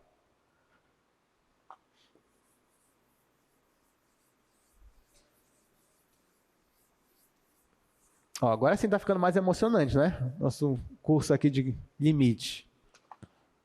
Letra B. Limite de x² mais y² dividido pela raiz x² mais y² mais 1 menos 1. Isso quando x e y tende a 0, 0. Ok. Nesse caso aqui, gente, para essa função, mais uma vez, esse ponto 0, 0, ele não faz parte do domínio da minha função. E mais uma vez, se você fosse querer calcular direto, o limite aqui em cima ia dar 0 mais 0. E o limite aqui embaixo, você faria o limite da composta, ia ficar 1 menos 1, que ia dar 0. Então ia dar 0 sobre 0. Qual é o domínio dessa função aqui, gente? Vocês sabem me dizer qual é o domínio da minha função? A única restrição é que o denominador não pode ser 0, né? Então aqui eu teria ó, que raiz de x² mais y² mais 1 menos 1. Isso aqui tem que ser diferente de 0. Bom, então isso aqui significa que essa raiz aí tem que ser diferente de 1. Só que qual é a única possibilidade dessa raiz aqui ser 1? É se esses dois aqui forem 0, 0. Se esses dois aqui fossem 0, 0, aí ia ficar 0 mais 1, raiz de 1, que ia dar igual a 1. E eu não quero que dê igual a 1. Então, o único ponto que não faz parte do domínio é a origem. Nesse caso aqui, ó, a gente vai calcular o limite para o único ponto do R2 inteiro que não faz parte do domínio da minha função. Por isso que eu digo que o limite é muito interessante. A gente vai ver, será que esse limite existe? Será que vai convergir para algum lugar? Vamos ver. Então, deixa eu apagar aqui. O que eu posso fazer aqui? Bom, nesse caso, eu tenho aqui uma raiz, né? A raiz, normalmente, ela vai me atrapalhar na hora que eu querer tirar essa determinação. Então, o que eu vou tentar fazer é me livrar, de alguma forma, dessa raiz. Para isso, lá em cálculo 1, normalmente você fazia o quê? Sem ser L'Hopital. L'Hopital não tem mais. Você multiplicava em cima e embaixo por esse par aqui, né? Só que com valor positivo. Que na verdade você quer que fique o quadrado do primeiro menos o quadrado do segundo. Então é isso que eu vou fazer agora. Então, ó, vou multiplicar aqui embaixo pela raiz de x² mais y² mais 1. Só que agora, ao invés de eu colocar menos 1, eu coloco mais 1. Professor, o senhor pode fazer isso? Posso, desde que eu faça em cima também, né? Em cima e embaixo. Então, aqui eu faço raiz x² mais y² mais 1 mais 1. Tudo bem. Bom, quando eu faço isso, embaixo, ó, eu vou ter esse menos esse mais esse. E é o mesmo. Então, vai ficar o quadrado do primeiro menos o quadrado do segundo. Em cima, eu vou deixar como está. Não vou mudar. Pelo menos não ainda. Então, vai ficar limite. Vai ficar x² mais y² vezes essa raiz x² mais y² mais 1. Fecha a raiz. Mais 1. Pronto. E aqui embaixo vai ficar o quadrado do primeiro. Ó, o quadrado dessa raiz, eu vou cancelar o quadrado com a raiz. Vai ficar só o que está aqui dentro. Vai ficar x² mais y² mais 1. Aí menos o quadrado do segundo. O quadrado de 1 é 1. Vai ficar menos 1 aqui. E aqui coloca a convergência, né? X e y estão convergindo para 0, 0. Aí olha que legal. Aqui eu posso simplificar. 1 com menos 1. Aí vai ficar só isso daqui. Vai ficar só x² mais y². Que é a mesma coisa que aparece aqui, né? Aí eu posso cancelar. Aí eu cancelo esse com esse. E com isso aqui embaixo fica 1. E aqui em cima fica só essa raiz aqui. E com isso eu eliminei a minha indeterminação. Aí como é que ficou o limite? Isso aqui ficou igual ao limite. Só sobrou esse último parênteses aqui. Que é raiz de x² mais y² mais 1 mais 1. Isso quando x e y estão convergindo para 0, 0. Pronto, agora ficou fácil, porque... Bom, aqui o limite de uma constante é a própria constante, que vai ficar 1. Então, só falta calcular o limite daqui. Aqui eu tenho uma raiz quadrada, que eu posso olhar isso aqui como uma função composta. Então, eu calculo o limite do que está aqui dentro. Quando eu calculo o limite daqui dentro, como é que fica? Fica assim, ó. Vai ser igual a raiz do limite de x² mais y² mais 1. Fecha aqui a raiz. Isso quando x e y tende a 0, 0. E aqui fora só é mais 1 mesmo, né? Porque o limite da constante é ela mesma. E quanto é que é esse limite aqui dentro? Esse limite aqui dentro. Vai ficar o limite desse, que é 0, mais desse, que é 0, mais esse, que é 1. Então, vai ficar a raiz de 1. Então, isso aqui é raiz de 1 mais 1. Isso aqui vai dar 2. Então, encerramos mais um limite aqui que tinha uma indeterminação. Vamos olhar o gráfico dessa função, só para a gente ter uma ideia do que está acontecendo. Deixa eu colocar aqui no GeoGebra, rapidamente. Então, vou colocar aqui x² mais y². Aí aqui eu vou colocar dividido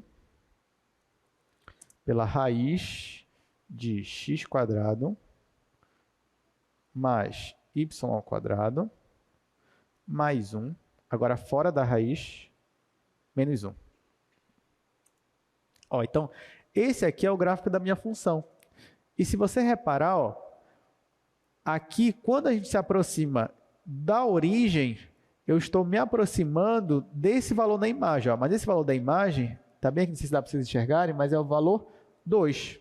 Lembrando, claro, que para essa função aqui, a origem não faz parte. Apesar que o gráfico não aparece, mas o que tinha que aparecer que era um buraquinho, digamos assim. Era uma coisa assim, uma bolinha aberta, né? Porque, na verdade, a origem não faz parte do gráfico dessa função. E aí você percebe que quando eu me aproximo aqui embaixo, ó, no meu domínio da origem, aqui em cima, no gráfico e na imagem, eu me aproximo do valor 2. Então, é isso que está acontecendo aqui com a minha função, conforme a gente calculou pelo limite, né? Esses daqui que eu vou mostrar agora são mais emocionantes ainda. Então, esses, na verdade, são muito importantes também, tá? Então, preste muita atenção nesse exercício aí, o 4. Então, vamos calcular agora esse limite, caso exista. Então, vamos ver como é que calcula esse limite. Você já vai entender por que ele é importante.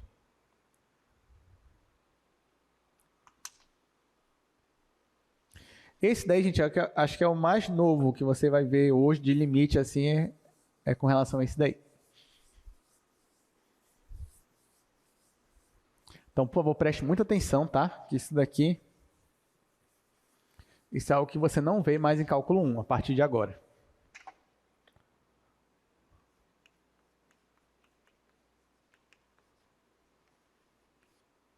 Limite de x vezes y² dividido por x² mais y². Isso quando x e y estão tendendo para 0, 0. Olha só, por que esse limite aqui é importante? Porque se você reparar, ele te dá uma indeterminação, de fato, a origem, de novo, é o único ponto que não faz parte aqui do meu domínio, e se você fosse querer substituir direto, você ia ter 0 sobre 0. Então, você tem uma indeterminação. Você já sabe que você não pode usar L'Hopital. Então, até aqui, a gente estava recorrendo para fatorações, multiplicar ali pela soma. Só que aqui, você não vai ter fatorações que vão ajudar você também. Pode perceber, ó, aqui é mais, aqui não é menos. Então, e agora, o que você vai fazer nesse caso para se livrar, para conseguir calcular esse limite? Então, para esse limite específico, eu vou separar ele em duas funções. Tá? Então, eu vou reescrever essa minha função aqui como se fosse o produto de duas funções. Vou escrever assim, colocar igual ao limite de y² sobre x² mais y², tudo isso vezes x. Isso quando x e y tende a 0, 0. Então, aqui, ó, pode perceber que eu separei essa função como se fossem duas, né? Mas ainda é a mesma função. Vou até colocar entre parênteses aqui, ó. Porque, de fato, se você pega essa fração e multiplica por x, pela propriedade de fração, você só pega esse x e multiplica pelo numerador. E aí você volta para cá. Então, aqui eu não mudei nada. Mas por que eu quis fazer questão de separar em duas funções? Porque aqui eu vou aplicar aquela última propriedade que eu falei para vocês que era muito importante. E por quê? Porque é com ela que eu consigo resolver limite desse tipo aqui. O que dizia aquela propriedade mesmo? Se eu tenho duas funções se multiplicando, se eu conseguir mostrar que uma delas vai para 0 e que a outra é limitada, então o que diz aquela propriedade? Que o produto delas vai para 0. Tá bom? Então é esse raciocínio que eu vou tentar usar aqui. Bom, já que eu separei em duas, vamos lá. Essa função aqui, x, ela vai para 0 quando eu tenho esse limite aqui? Sim ou não? Sim. Aí eu falo, opa, beleza. Então, eu já tenho aqui uma função, ó, que vai para 0. Ah, pessoal, acabou então, zerou aqui, acabou. Não, não é assim, gente. Quem dera que fosse, não é assim. Ah, você já zerou aqui, então tudo já... Não, só vai ser se esse daqui for limitada, tá? Então, agora eu tenho que mostrar que essa daqui é limitada. Como é que você vai fazer isso? Claro que dependendo da função, tem vários jeitos de você fazer, né? Se fosse uma função trigonométrica, já era mais fácil, que você sabe que a função seno ou cosseno, ela já é limitada. Ela é menor ou igual que 1, o módulo dela, né? Mas para esse caso aqui, o que eu vou fazer? Bom, vamos aqui. Olha só, note que, lá vem, né, o note que.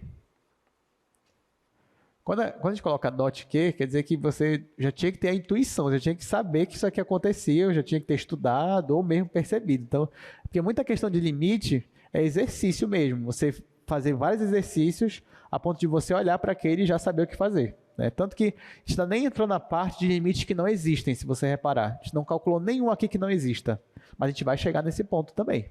E aí vai ter vezes que você não vai saber logo de cara. Você vai olhar para o limite e falar, será que ele existe? Se ele existe, você vai tentar mostrar pelas propriedades. Mas e se você acha que ele não existe? Você vai tentar provar de outro jeito. Entendeu? Então tem dois caminhos para você seguir. Então, como aqui eu já resolvi esse problema, né, várias vezes, então eu olho para cá, eu já sei que ele existe e eu já sei como fazer. Mas para o aluno, ele tem que treinar, tem que exercitar, para ele já saber o caminho. Então, nesse caso aqui, note que, vocês concordam comigo que y² é sempre maior ou igual que zero? Sim ou não? Sim, né?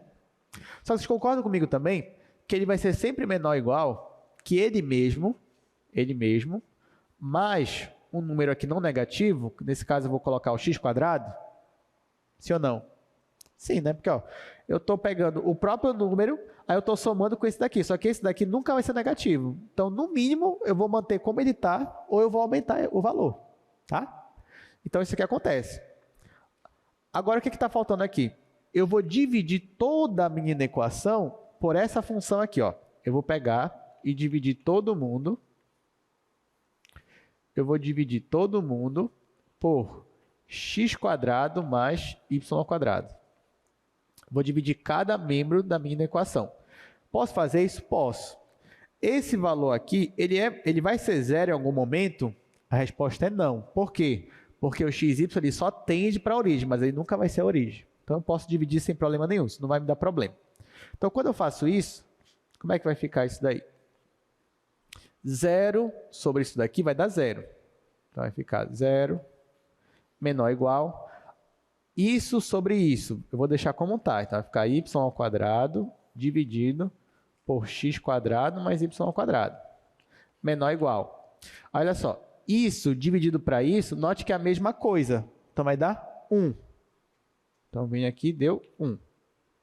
Ou seja, eu estou mostrando que essa função aqui, que é a mesma que está aqui, ela é sempre maior ou igual que 0 e menor ou igual que 1. Isso significa o quê? Que essa função é limitada. Então, ó, com isso, eu mostrei que essa função é limitada. Gente, para ser limitada, ela tem que estar entre constantes, tá? Digamos que depois que eu dividisse isso daqui, aqui não deu 1, aqui deu y. Aí ela ia ser limitada? Não. Tá? Tem que estar entre constantes, não pode estar entre funções. Então, quando ela estiver entre constantes, tá aqui, ó, agora sim. Agora eu posso afirmar que ela é limitada, ela está entre duas constantes. Então, eu acabei de provar que esta função aqui, ó, ela é limitada. Então, pela propriedade, se não me engano, propriedade 9, eu tenho o produto de duas funções, onde uma é limitada e a outra vai para 0.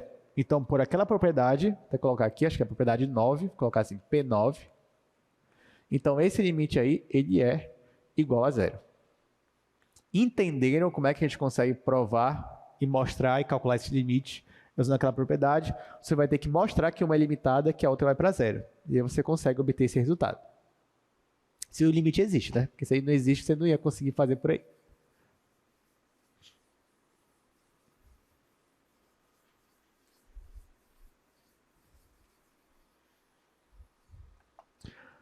Vamos fazer agora a letra B. Eu vou colocar aqui no slide a letra B.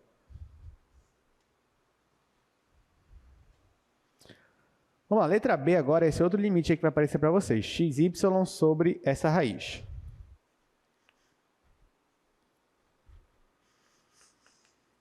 Então, tem o limite de xy dividido pela raiz x² mais y². Isso quando xy tende a 0, 0. Pronto, vamos fazer isso daí. Gente, aqui eu vou usar a mesma estratégia. Você percebe ó, que se eu jogar direto, vai ficar 0 sobre 0. Aqui não tenho como tirar a determinação fatorando. Então, vou tentar separar isso aqui em duas funções, mostrar que uma vai para 0 e que a outra é limitada.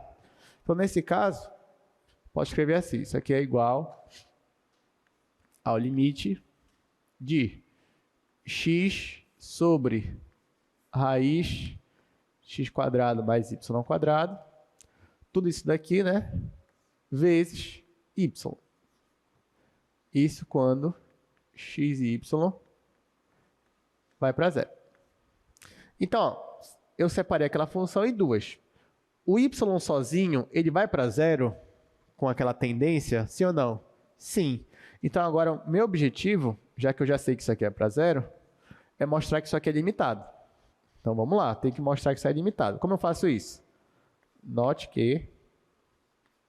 Olha só, vocês concordam comigo que módulo de x é igual a raiz de x²? Sim, né? Que a gente até já fez isso aqui hoje. Então, o módulo de x é a mesma coisa que isso daqui. E essa raiz aqui é sempre menor ou igual que essa raiz, x² mais y², porque eu só acrescentei aqui dentro um termo não negativo. Então, isso que acontece. Aí, eu não sei se você lembra, mas lá no cálculo 1, você aprendeu isso daqui. Ó, vou fazer aqui embaixo mesmo. Lá em cálculo 1, você aprendeu que se o módulo de x é menor ou igual que um valor, que a, por exemplo, isso é a mesma coisa que dizer que x é maior ou igual que menos a e menor ou igual que a. Lembra disso? Então, ó, então vou usar isso aqui. Só que agora ó, não é a, é essa raiz aqui. Então, tem o módulo de x é menor ou igual que essa raiz. Então, como é que vai ficar? Então, vai ficar menos a raiz, x² mais y² é menor ou igual que x, que é menor ou igual que mais a raiz. E agora, o que é que eu faço aqui? Divido, né? Os dois, todo mundo pela raiz. Então, eu venho ó, e vou dividir todo mundo pela raiz, x² mais y². Bom, quando eu faço isso aqui do lado esquerdo, isso menos isso vai ficar 1, só que aqui eu tenho negativo, vai ficar menos 1. Então, aqui vai ficar menos 1, menor ou igual. Aí, esse por esse, vou deixar a divisão mesmo aqui, vai ficar x sobre a raiz. Essa raiz nunca vai ser 0, porque o xy não vai ser igual à origem. Menor ou igual, esse sobre esse vai dar 1. Então, mais uma vez, mostrei que essa função aqui, que é a mesma dessa, ela está limitada entre menos 1 e 1. Então, nós temos aqui, de novo, uma função limitada. Então, agora que eu provei, eu já posso só escrever aqui em cima, ó, ela é uma função limitada, a demonstração está aqui embaixo, e aí, pela propriedade 9, tem uma função limitada e uma função que vai para 0. O produto delas também vai para 0. Com isso, eu finalizo essa questão. Então, são duas questões que eu tive que usar aquela propriedade. Ou seja, eu tive que provar que existia uma limitação da parte de uma função e da outra o limite é para 0, para poder você usar aquela propriedade e chegar no cálculo final do limite. Bom, gente, para acabar, falta só 10 minutos, mas eu queria pelo menos comentar aqui com vocês essa última parte da nossa lição. Vou mostrar aqui o slide para vocês. Mas a segunda e última parte da nossa aula seria a unicidade do limite. Ou seja, como é que você sabe que o limite ele é único? É isso que eu queria falar aqui com vocês. Então, eu queria fazer aqui uns comentários primeiro, antes de mostrar a proposição.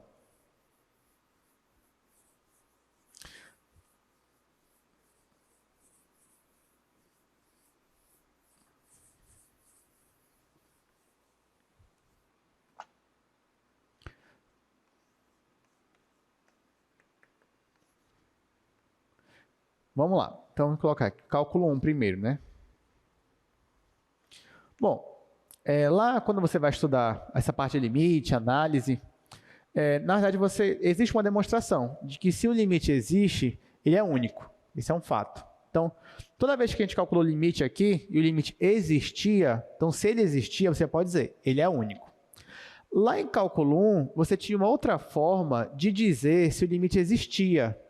E essa forma, principalmente, você usava ela quando você tinha uma função que era condicionada, que era definida por partes. Por exemplo, lembra se você tivesse uma função assim,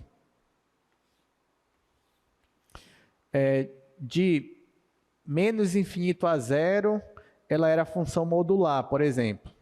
Função modular. Ou então, função modular. Aí de zero a mais infinito, ela era x². Então, seria algo, sei lá, mais ou menos assim, né?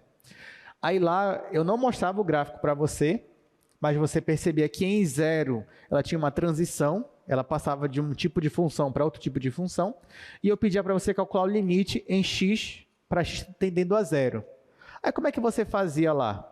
Você falava, bom, nesse caso, já que em zero a minha função ela muda de comportamento, então o que eu faço? Eu vou calcular os limites laterais. Lembram disso? Então, eu calculava o limite para zero quando o x tendia a zero pela direita, ou seja, está aqui o ponto que eu estou considerando, né? E aí eu começo a calcular para esse ponto à direita, ou seja, eu pego pontos próximos de zero, mas que são maiores que zero. Isso vale para outros pontos também, né? E depois eu calculava o limite para pontos à esquerda de zero, ou seja, para pontos menores que zero. Eu calculava os limites. E aí, se eu descobrisse que o limite de f de x, quando x tende a A pela direita, é igual ao limite de f de x, quando x tende a A pela esquerda, esses limites eles existem e são iguais, então o que a gente podia afirmar lá? Que o limite existe e é igual a L. Só que esse raciocínio também servia para você mostrar que o limite não existe. Quando? Quando os limites laterais eles não coincidiam. Então, se você calculava os limites laterais e eles não coincidiam, então é porque você já sabia que aquele limite não existe, né? Beleza, só que você já parou para pensar como é que você trabalha com limites laterais em cálculo 2? Porque em cálculo 2 tem só dois lados, esquerda e direita? Não tem, não tem. E agora, o que você vai fazer? Então, ó, cálculo 2, você tem aqui uma função. Você tem aqui uma função, que está definida em todo o espaço aqui, x, y, z. Aí você está considerando um ponto aqui, ponto A. E aí você considera também uma vizinhança, que nem estava fazendo naquela hora, tem uma vizinhança aqui. Isso vai implicar aqui no gráfico da função, vai implicar um desenho. Esse ponto A, digamos que o reflexo dele aqui no gráfico seria mais ou menos aqui. E aí, ó, digamos que eu quero calcular o limite para x tendendo a A. Aí, como eu falei, uma das formas de eu calcular o limite seria eu olhar os laterais. Pelo menos isso era em cálculo 1, né? Só que aqui no cálculo 2, ó, existe eu pegar pontos à direita desse A aqui? Existe, é possível. Eu sempre pegar pontos que estão aqui, ó, do lado direito. É possível. Mas também seria possível pegar pontos à esquerda? Também. Mas eu tenho só essas alternativas? Não. Eu poderia me aproximar aqui por cima, ó. Poderia fazer isso? Poderia. Poderia me aproximar aqui por baixo? Poderia. Poderia me aproximar pela diagonal? Poderia. Então, cada um desses são caminhos válidos que eu tenho para me aproximar do ponto A. Para cada ponto que eu escolher, eu vou refletir aqui em cima do meu gráfico. Ó. Posso estar me aproximando assim, ou posso estar me aproximando assim, ou assim. Então, para cada ponto que eu escolher aqui, eu vou estar me aproximando de uma forma diferente. Se o limite existe, significa que qualquer caminho que você escolher aqui no domínio, aqui em cima você sempre vai chegar no mesmo ponto. Tá? Qualquer caminho que você escolher aqui no domínio, aqui em cima você sempre vai convergir para o mesmo ponto, se o limite existe. E lembrando que não existem só caminhos retos, tá, gente? Aqui você tem infinitos caminhos e eu poderia me aproximar desse ponto assim também, ó, fazendo isso daqui. Poderia. Poderia fazer assim, ó, e me aproximar do ponto. Poderia. Então, você já está percebendo Que não tem mais só, eu vou caminhar pela esquerda ou pela direita. Não, eu tenho infinitas direções, infinitas maneiras de eu chegar nesse ponto aqui, de eu traçar um caminho que me leve a esse ponto. Então, você já está percebendo que aqui em cálculo 2, você não vai conseguir usar esse raciocínio para provar que o limite existe. Por quê? Porque nesse caso você tem infinitos limites para calcular. Você não vai calcular infinitos limites. Porém, esse raciocínio ainda é válido para você mostrar que o limite não existe. Basta você encontrar dois caminhos, de modo que aqui em cima, esses dois caminhos te levem para imagens diferentes. Entendeu? Então, se você conseguir arranjar dois caminhos que te levam para imagens diferentes, aí você pode afirmar que o limite não existe. Então, esse modelo aqui, esse modo, ele vai nos ajudar a provar quando limites não existem. Eu vou mostrar aqui a proposição para vocês. Então, aqui, no slide tem a nossa proposição, que é o seguinte, digamos que você tem uma função que o limite já existe, eu já estou afirmando que o limite existe. E vamos considerar, então, uma curva. Essa curva que eu estou considerando é um caminho, conforme eu coloquei aí no quadro para vocês. Então, digamos que eu tenho uma curva que satisfaz algumas condições. A primeira, existe um ponto, um parâmetro t0, de modo que essa curva em t0, ela coincide com o meu ponto AB, que é esse pontinho bem aqui. Então, existe um t0 no domínio de alfa, tal que para t0, o alfa coincide com AB. Só que isso só ocorre em t0 e não ocorre para nenhum outro ponto. Ou seja, essa curva ela atinge o ponto AB uma única vez e depois nunca mais. Essa é a primeira condição. A segunda condição é que essa função aqui ela é contínua nesse meu ponto t0.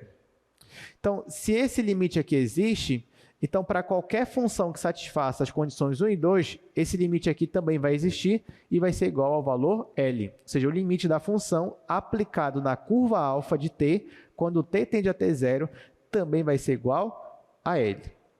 Eu não estou muito preocupado com a afirmação do teorema, mas principalmente com a negação dele.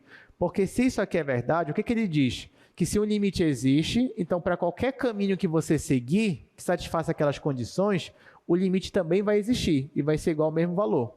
Então, mas o que é negar isso daí? O que é o contrário disso? É que se você pegar dois caminhos que não te levam para o mesmo lugar, então aquele limite não vai existir. Tá? Então, por exemplo, voltando para cá, logo, se existirem duas curvas, α1 e α2, tal que você jogou aqui α1, te deu o limite L1, você jogou α2, te deu o limite L2, só que L1 não é igual a L2, então é porque o limite ele não existe. Tá? Só para a gente encerrar, vamos olhar aqui, por exemplo, para isso daqui, né?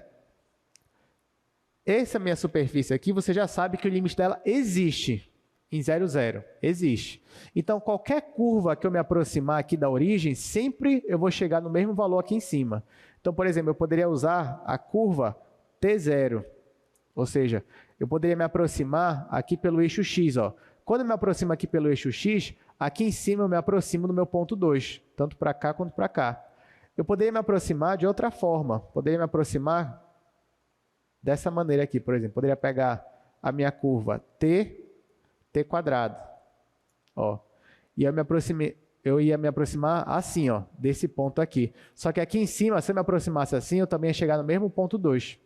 Enfim, eu teria infinitas formas de me aproximar. Eu poderia me aproximar, por exemplo, esse outro aqui, TT. Ou então, T seno de T. Então, você percebe aqui que tem várias curvas, vários caminhos que você se aproximam aqui da origem. E aqui em cima, para cada caminho que você pegar, você vai chegar no mesmo ponto, que é o ponto 2. Claro, isso acontece porque você já sabe que o limite existe. Mas quando o limite não existe, aí sim fica uma coisa assim mais emocionante. Bom, gente, mas isso é só, né? Na próxima aula a gente vai resolver alguns limites que não existem e a gente vai também falar sobre funções contínuas. Então, por enquanto, chegue em casa, revise o conteúdo de limite, tudo isso que a gente fez aqui, descanse a sua mente e se prepare também para a aula que vem. Então é isso, obrigado pela presença, até quarta-feira.